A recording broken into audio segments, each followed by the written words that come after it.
Bismillahirrahmanirrahim. Assalamualaikum warahmatullahi wabarakatuh. Alhamdulillah wassalatu wassalamu ala rasulillah wa ba'du. Ikhwatul iman dimanapun saat ini antum berada. Dalam salah satu doa yang diajarkan oleh Rasulullah sallallahu alaihi wasallam adalah apa yang diriwayatkan oleh Al-Imam At-Tabrani di dalam Al-Mu'jamul Kabir dan oleh Al-Imam Al-Haythami dikatakan bahwa rijaluhu thiqat.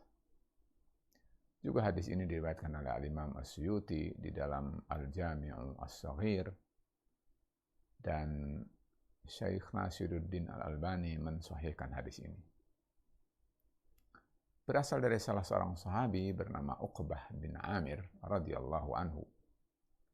Kata beliau, "Kana Rasulullah sallallahu alaihi wasallam yaqul." Bahwa Rasul alaihi salatu wassalam berdoa, bermohon kepada Allah Subhanahu wa taala.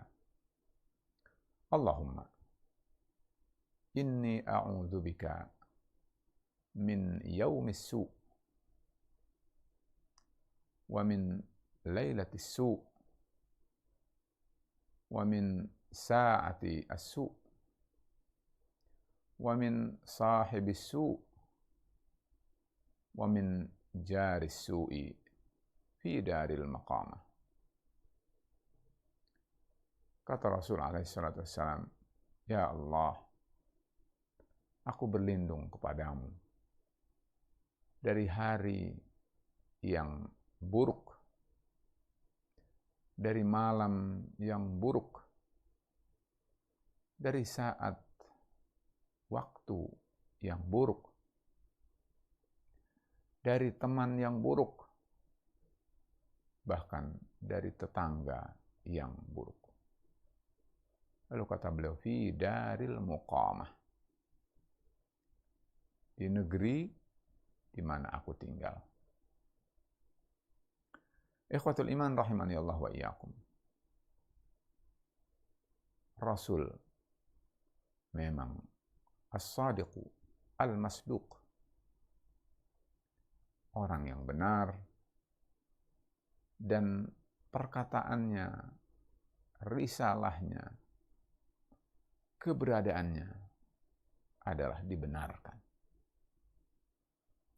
Seperti yang kita dengar dalam doa ini. Betapa bahwa dalam hidup kita belum tentu semua apa yang kita inginkan berjalan mulus.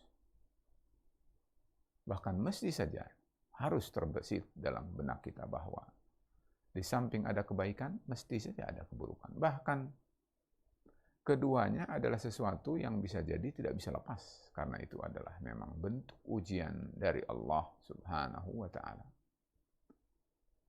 Kata Allah Subhanahu wa ta'ala, "Wa nabluwakum bisyarri wal khairi fitnah."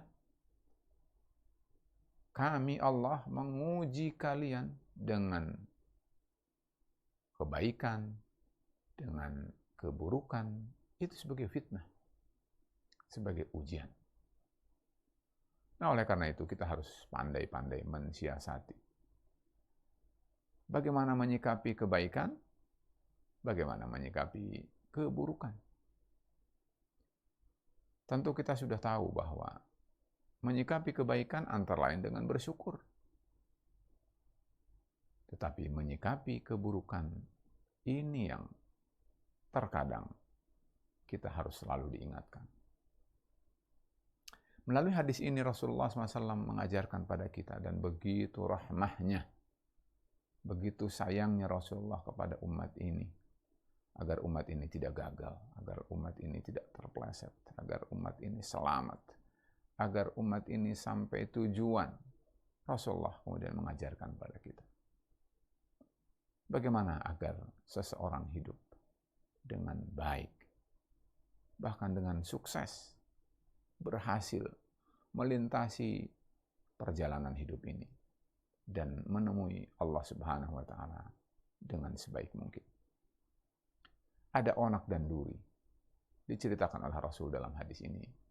Kata beliau, wahai manusia, kalian di dalam hidup ini pastilah tidak lepas dari waktu. Waktu itu adalah ada waktu yang sangat umum, ada waktu yang spesifik, di mana di situ kita hidup.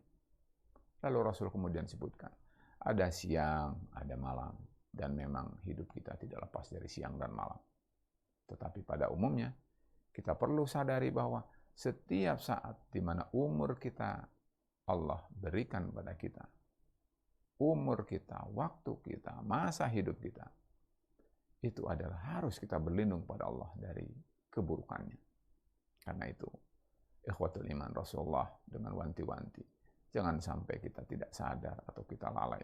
Hari-hari kita, malam-malam kita, bahkan seluruh waktu kita, hendaknya kita lindungi, kita jaga, kita protek dengan sebaik mungkin. Di antaranya tentu dengan berlindung kepada Allah yang memiliki semua dan segala ini. Kata Rasul, ya Allah, lindungi dari hari yang buruk, dari malam yang buruk, dari waktu, masa, saat yang buruk. Tentu tidak boleh kita mencaci, mencela buruk, tetapi maksudnya adalah bahwa ada hari-hari, ada waktu-waktu, ada malam-malam yang bisa jadi kalau kita tidak bisa menempatkan diri kita, kita akan terjebak pada keburukan. Karena kurang mampunya kita di dalam mengendalikan nafsu dan kehidupan kita. Begitu juga kata Rasulullah SAW, bahwa hidupmu adalah tidak bisa sendiri. Kamu pasti akan bergaul dengan orang. Dan orang itu adalah bisa jadi temanmu, sahabatmu, dan orang itu adalah bisa jadi tetanggamu, partnermu, tetangga di dalam lingkunganmu, tetangga di dalam kerjamu.